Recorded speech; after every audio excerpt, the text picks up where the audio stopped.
1 month to the day after New York City recorded its first COVID-19 death. The city's death toll has soared past 10,000.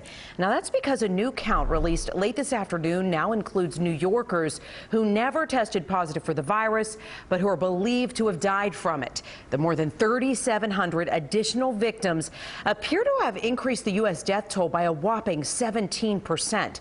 And it could still rise because the 8,100 New Yorkers whose death certificates didn't mention the virus still haven't been counted, Stefan. Tonight, as the tri-state cases total inches closer to 300,000. News 4's Ray Vieta kicking off our team coverage tonight live outside of Mount Sinai Hospital, where the number of admissions, Ray, at least appears to be dropping. Yes, Stefan, the number of hospitalizations of intubations are down, but as you reported, deaths are not. In fact, it's expected that that number will continue to climb even throughout the week.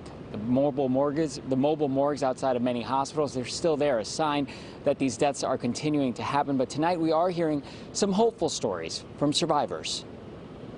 At Richmond University Medical, one of the youngest patients released with applause. At Mount Sinai in Morningside Heights, Janet Mendez considers herself lucky, the hospital providing this video. The coronavirus did not take me away compared to other many people that have now been able to wake up. On Tuesday night, the city increased its death toll by more than 3,700.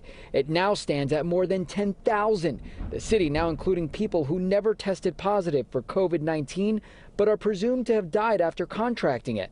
The virus attacking the most vulnerable. The percentage of loss of life is getting higher in the nursing homes. Governor Andrew Cuomo also said the number of dead was higher today than yesterday. But hospitalizations and intubations were down. Still, reason to keep up the state's pause order. The governor working with neighboring governors to figure out when and how to slowly reopen the economy. Let's see if we can get to a place where what Connecticut does, New Jersey does, is not counter to what we're doing here in New York. That will rely on testing. New York is working to secure testing kits. Problem is, there is a supply shortage of kits and swabs, not enough machines or labs to run tests, and not enough people to do it. Let's keep pushing that forward to the point where anyone who needs to get a test in the country can get it that same day. Tests crucial to keeping hospitalizations down.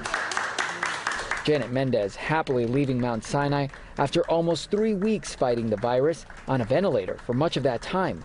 Waking up from a COVID nightmare, back to a city still reeling from the virus. Stay home. It knocks you down. Even though you think you're healthy, it knocks you down. We're glad you got back up.